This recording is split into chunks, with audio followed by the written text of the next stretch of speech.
톨스토이는 이렇게 말한 적이 있다.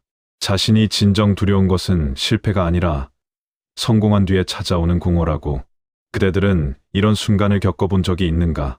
누군가에게 인정받았을 때, 칭찬의 말을 들었을 때 분명 기쁜데 그 기쁨이 생각보다 빨리 사라져버리는 경험. 마치 손에 쥔 물이 손가락 사이로 빠져나가듯 방금 전의 충만함이 어디론가 흘러가 버리는 그런 순간 말이다. 1855년 러시아 문단의 한 청년이 혜성처럼 등장했다. 레프 톨스토이, 28, 크림 전쟁의 격전지 세바스토폴에서 직접 포화를 맞으며 쓴 종군기가 상트페테르부르크 문학계를 뒤흔들었다. 네크라소프는 그의 원고를 읽고 감탄했고, 투르게네프는 이 젊은 장교의 문장에서 러시아 문학의 미래를 보았다고 말했다.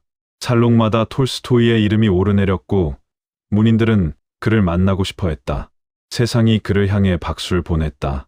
그런데 이상한 일이 벌어졌다. 그 박수가 클수록 톨스토이의 밤은 더 불안해졌다. 그는 일기에 이렇게 적었다. 사람들이 나를 칭찬할 때 나는 그 칭찬이 진심인지 의심한다고. 그리고 진심이라 해도 내일이면 그 마음이 바뀔 것이라고. 칭찬은 그에게 확신을 주지 못했다. 오히려 칭찬이 사라질지 모른다는 두려움만 키웠다. 우리는 흔히 이렇게 믿는다. 인정은 자신감의 원천이라고. 충분히 인정받으면 단단해질 수 있다고. 그러나 톨스토이의 생애는 이 통념에 조용한 균열을 낸다. 인정이 자신감을 만드는 것이 아니었다. 자신감의 빈자리를 인정이 잠시 메우고 있었을 뿐이다. 빈자리는 여전히 거기 있었고 메워진 자리는 금세 다시 허물어졌다. 그렇다면 묻지 않을 수 없다. 사람에게는 도대체 얼마만큼의 인정이 필요한 것일까? 어디까지 채워야 비로소 충분해지는 것일까? 아니, 혹시 충분해지는 순간은 애초에 오지 않는 것일까? 톨스토이는 82해의 생애를 통해 이 질문과 씨름했다. 그리고 그가 찾아간 답은 우리가 기대하는 것과는 사뭇 다른 방향에 있었다. 야스나야 폴야나. 톨스토이가 태어나고 자랑광활한 영지, 수백 명의 농노가 일하는 귀족의 저택.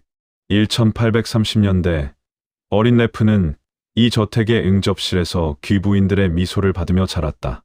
그러나 그 미소가 자신을 향한 것인지 백작이라는 이름을 향한 것인지 아이는 일찍부터 구분하지 못했다. 2살에 어머니를 잃었다. 9살에 아버지마저 세상을 떠났다. 고아가 된 소년에게 남겨진 것은 넓은 땅과 높은 신분, 그리고 채워지지 않는 어떤 결핍이었다. 톨스토이는 훗날 자서전적 소설에서 이 시기를 돌아보며 자신이 사랑받고 있다는 확신을 가져본 적이 없다고 썼다. 부모의 부재가 남긴 빈자리는 물질로 메울 수 없는 종류의 것이었다. 카잔 대학 시절 젊은 톨스토이는 귀족 사교계에 발을 들였다. 그는 춤을 추고 카드놀이에 빠지고 밤마다 파티를 전전했다. 사람들 사이에서 주목받고 싶었다. 그러나 거울 앞에 서면 자신의 넓은 코와 투박한 이목구비가 눈에 들어왔고 자신이 매력적이지 않다는 생각에 괴로워했다. 그의 일기에는 이런 문장들이 빽빽하다. 오늘도 허영에 빠졌다. 게으름을 이기지 못했다. 나는 왜 이 모양인가? 그리고 내일은 반드시 달라지겠다는 다짐. 그 다짐은 며칠을 넘기지 못했다. 여기에 인정 욕구의 뿌리가 있다. 자기 자신을 믿지 못하는 사람은 타인의 눈에 비친 자신의 모습에서 확인을 구한다. 괜찮은 사람이라는 증거를 자기 안에서 찾지 못하니 바깥에서 빌려오는 것이다. 문제는 빌려온 확신은 이자가 붙는다는 점이다. 한 번의 칭찬은 다음 칭찬을 요구하고 한 번의 인정은 더 큰 인정을 갈망하게 만든다. 인정은 물과 같아서 마실수록 목이 마르다. 톨스토이는 도박에서도 같은 패턴을 보였다. 카드 테이블에서 이기면 잠시 짜릿했지만 그 흥분은 곧 사라졌고 더 큰 판돈을 걸어야 같은 감정을 느낄 수 있었다. 결국 영지의 일부를 잃을 만큼 돈을 탕진했다. 쾌락이든 인정이든 바깥에서 오는 충족감의 구조는 동일했다. 더 많이 마실수록 갈증은 깊어졌다. 23살 톨스토이는 형 니콜라이를 따라 카프카스로 떠났다. 귀족 사교계의 시선에서 벗어나 산과 전장 속에서 자신을 시험하고 싶었다. 그곳에서 그는 처음으로 글을 쓰기 시작했다. 유년 시절이라는 제목의 첫 소설. 그 글 속에서 톨스토이는 어린 시절 자신의 상처를 세상의 인정이 아닌 자기 자신의 언어로 더듬기 시작했다. 아직은 불완전한 시작이었지만 거울 바깥에서 자신을 찾으려는 첫걸음이었다. 1855년 11월의 어느 저녁, 상트페테르부르크, 톨스토이가 처음으로 네크라소프의 집을 방문했다. 방 안에는 러시아 문단의 거장들이 모여 있었다. 투르게네프가 자리에서 일어나 젊은 톨스토이의 손을 잡았다. 드루지닌이 건배를 제안했고 오스트롭스키가 환영의 말을 건넸다. 세바스토폴 이야기는 이미 러시아 전역에서 읽히고 있었고 이 청년은 문학의 새 시대를 열 인물로 여겨지고 있었다. 톨스토이는 그 환대에 처음에는 감격했다. 그러나 감격은 오래가지 않았다. 며칠이 지나자 그는 이 문인들의 세계의 불편함을 느끼기 시작했다. 그들의 칭찬이 진심인지 아니면 문단 정치의 일부인지 의심했다. 무엇보다 그들이 자신을 인정하는 방식이 마음에 들지 않았다. 투르게네프는 톨스토이의 재능을 높이 샀지만 동시에 그의 문학관을 교정하려 들었다. 톨스토이에게 그것은 인정이 아니라 조건부 승인처럼 느껴졌다. 여기서 인정 욕구의 교묘한 얼굴이 드러난다. 인정을 갈망하는 사람은 정작 인정을 받으면 그 인정의 순도를 의심한다. 온전한 인정, 조건 없는 인정, 나의 전부를 있는 그대로 받아들이는 인정. 그런 인정을 원하지만 세상에 그런 인정은 거의 존재하지 않는다. 모든 인정에는 맥락이 있고 기대가 묻어 있고 관계의 역학이 스며들어 있다. 완벽한 인정을 기준으로 삼는 순간 어떤 인정도 충분하지 않게 된다. 톨스토이와 툴게네프의 관계는 그 전형이었다. 처음에 존경과 우정은 점차 경쟁과 반발로 변했다. 1861년 두 사람의 갈등은 마침내 폭발했다. 스테파노비치의 저택에서 툴게네프가 자신의 딸에 대해 이야기하던 중 톨스토이가 비꼬는 말을 던졌고 툴게네프는 격분했다. 결투 신청이 오갔다. 러시아 문학사의 두 거인이 총을 들고 마주설 뻔한 것이다. 결투는 실현되지 않았지만 두 사람의 관계는 17년간 단절되었다. 무엇이 이토록 날카로운 충돌을 만들었을까? 문학적 견해 차이만으로는 설명이 되지 않는다. 톨스토이에게 툴게네프는 자신을 가장 먼저 인정해준 사람이었다. 그래서 그의 비판은 다른 누구의 비판보다 깊이 찔렸다. 인정해주던 사람이 더 이상 인정하지 않을 때 그 상실감은 처음부터 무관심했던 사람에게서 느끼는 것과는 비교할 수 없이 크다. 인정은 물과 같아서 마실수록 목이 마르다. 그리고 그 물을 건네주던 사람이 물을 거두어 갈 때 갈증은 고통으로 바뀐다. 훗날 1878년 투르게네프가 먼저 화해 편지를 보냈다. 톨스토이도 응답했다. 그러나 그 화해까지 17년이라는 시간이 필요했다는 사실 자체가 인정을 둘러싼 상처가 얼마나 깊었는지를 말해준다. 칭찬과 비판. 이 두 가지가 가장 날카롭게 작동하는 곳은 문단도 사교계도 아니다. 가장 가까운 사람 사이, 매일 얼굴을 마주하는 관계 아니다. 톨스토이의 인정 욕구가 가장 적나라하게 드러난 공간은 바로 결혼 생활이었다. 1862년 9월 34살의 톨스토이는 18살의 소피아 안드레예브나 베르스와 결혼했다. 결혼 전날 톨스토이는 자신의 과거 일기를 소피아에게 모두 보여주었다. 방탕했던 청년 시절의 기록, 도박과 여성 편력, 자기 엄호의 고백. 그는 완전한 솔직함이 사랑의 조건이라고 믿었다. 그러나 소피아에게 그 일기는 충격이었고 그 충격의 그림자는 결혼 생활 내내 지워지지 않았다. 초기의 결혼은 열정적이었다. 소피아는 톨스토이의 원고를 직접 필사했다. 전쟁과 평화에 방대한 원고를 7번 넘게 베껴 쓴 것도 소피아였다. 톨스토이는 아내의 헌신에 감사했고 아내는 남편의 천재성을 자랑스러워했다. 서로가 서로를 인정하는 시절이었다. 그러나 1870년대 후반 톨스토이에게 깊은 정신적 전환이 찾아왔다. 참회록에 기록된 그 유명한 실존적 위기, 삶의 의미를 찾지 못해 자살 충동에 시달리다가 결국 그리스도교적 단순함과 금욕의 삶으로 방향을 틀었다. 재산을 포기하겠다고 선언했고 귀족의 생활 방식을 거부했다. 톨스토이는 이 변화가 진정한 자기 자신을 찾아가는 과정이라고 믿었다. 소피아는 이 변화를 받아들일 수 없었다. 아이들의 교육, 가족의 생계, 영지의 관리, 현실의 무게를 짊어진 아내에게 남편의 이상주의는 무책임으로 보였다. 소피아는 톨스토이를 비판했고 톨스토이는 아내가 자신의 사상을 이해하지 못한다고 괴로워했다. 세상의 인정은 필요 없다고 선언한 사람이 아내의 인정 없이는 흔들렸다. 이것이 인정 욕구의 가장 아픈 모순이다. 수천 명의 박수보다 한 사람의 고개 끄덕임이 더 절실한 순간이 있다. 그 한 사람이 매일 곁에 있는 사람일 때 인정의 부재는 일상이 되고 일상이 된 결핍은 관계를 천천히 잠식한다. 톨스토이 부부의 말년은 끊임없는 다툼과 눈물, 일기를 통한 간접적 비난의 연속이었다.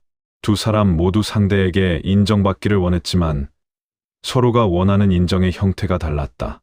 톨스토이는 사상적 동지를 원했고 소피아는 가정을 함께 지키는 동반자를 원했다.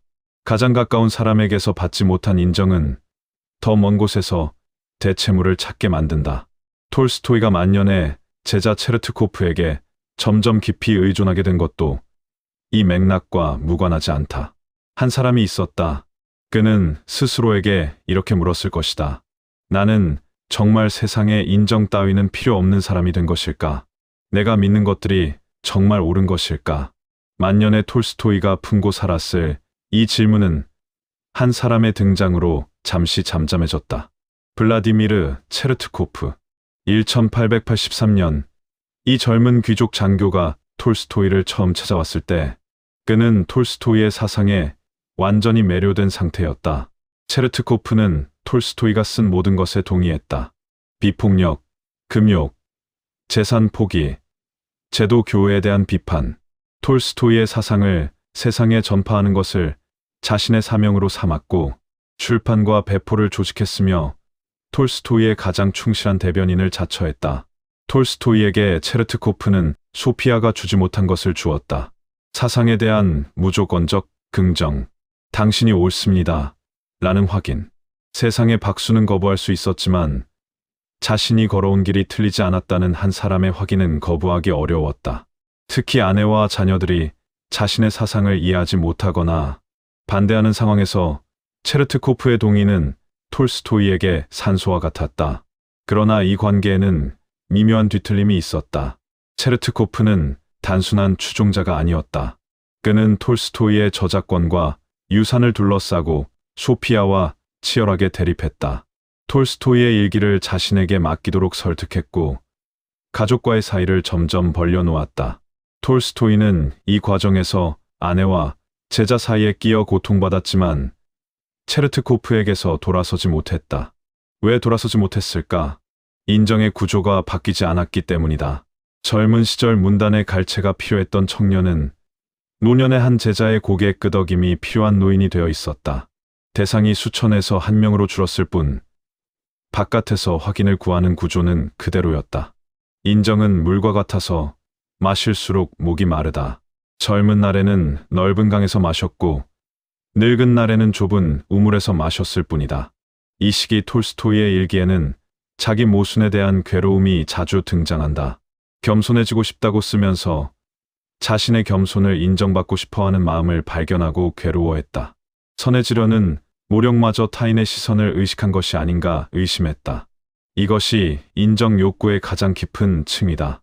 인정에서 자유로워지려는 시도 자체가 다시 인정의 틀 안에 갇히는 순환. 톨스토이는 이 순환을 의식했지만 의식한다고 해서 빠져나올 수 있는 것은 아니었다. 1901년 톨스토이의 이름은 노벨문학상 후보로 거론되고 있었다. 러시아뿐 아니라 전 세계가 그를 살아있는 가장 위대한 작가로 인정하고 있었다.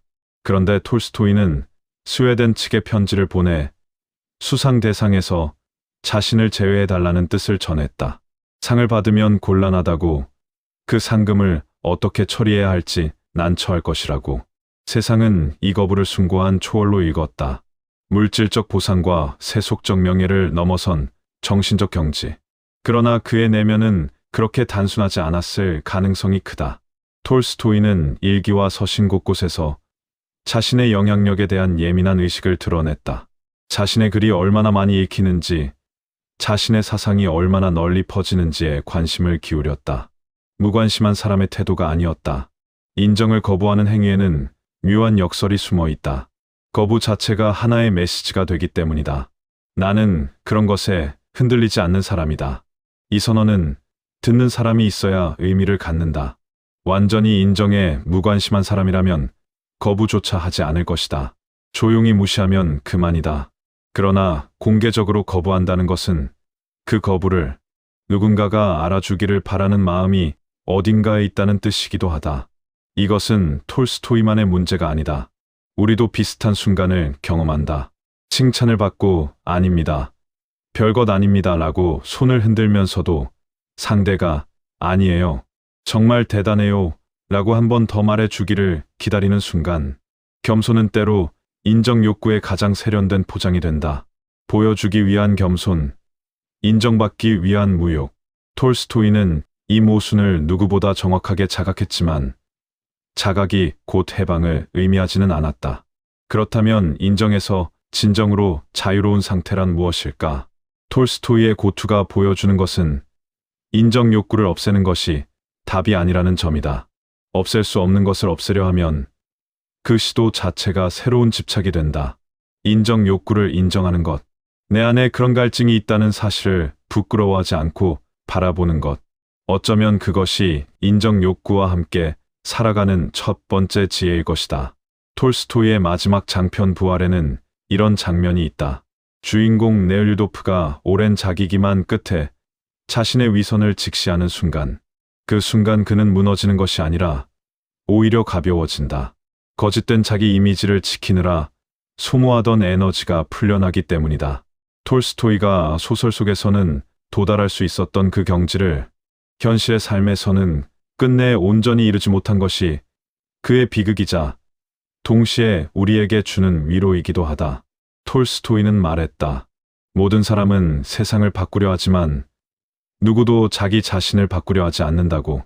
1910년 10월 28일 이른 새벽, 야스나야 폴리아나, 82살의 톨스토이가 잠에서 깨어났다. 아내 소피아가 자신의 서재를 뒤지는 소리를 들었다. 일기를 찾고 있었다. 유언장의 내용을 확인하려는 것이었다.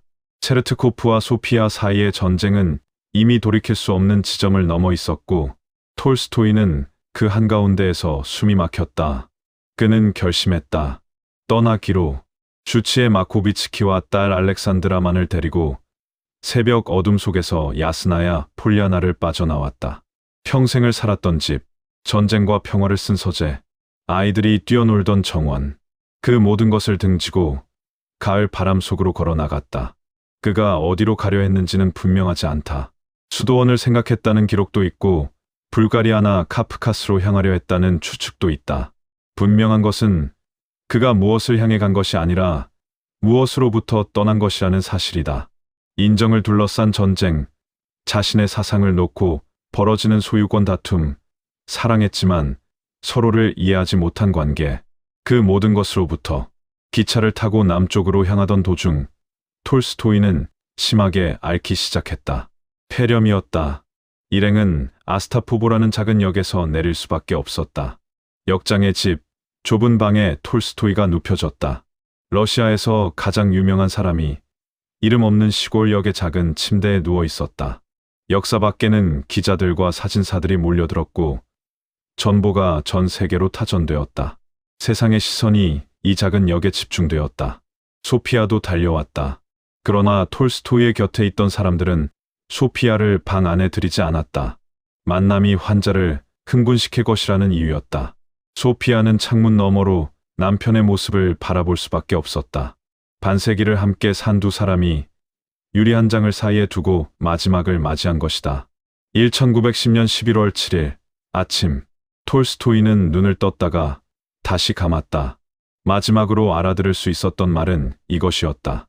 진리를 사랑하라. 그리고 숨이 멈추었다. 그 순간 역장의 좁은 방 안에 톨스토이를 인정하는 사람도 비판하는 사람도 추종하는 사람도 없었다. 박수도 비난도 평가도 없었다. 남은 것은 한 사람의 호흡, 그리고 그 호흡이 멈추는 고요뿐이었다. 82해의 생애에서 톨스토이는 인정이라는 물을 마시고 또 마셨다. 문단의 갈채, 세계적 명성, 아내의 인정, 제자의 동해. 그러나 그 물은 갈증을 끝내지 못했다. 인정은 물과 같아서 마실수록 목이 마르다. 그가 마지막에 도달한 자리에서 물이 아예 없었을 때 비로소 갈증이 문제가 아니었음을 알았는지도 모른다. 갈증 자체가 삶이었다는 것을 그대들에게 묻고 싶다. 지금 그대들이 목말라 하는 인정은 누구의 것인가?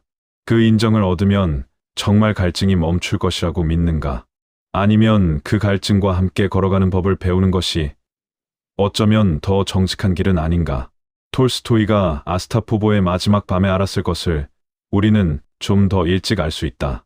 갈증을 없애려 하지 말고 갈증을 안고 걷는 법을 배울 것. 인정이 없어도 무너지지 않을 만큼의 바닥을 자기 안에 깔아둘 것. 결국 남는 것은 누가 나를 알아주었느냐가 아니라 내가 나를 얼마나 솔직하게 마주했느냐이다.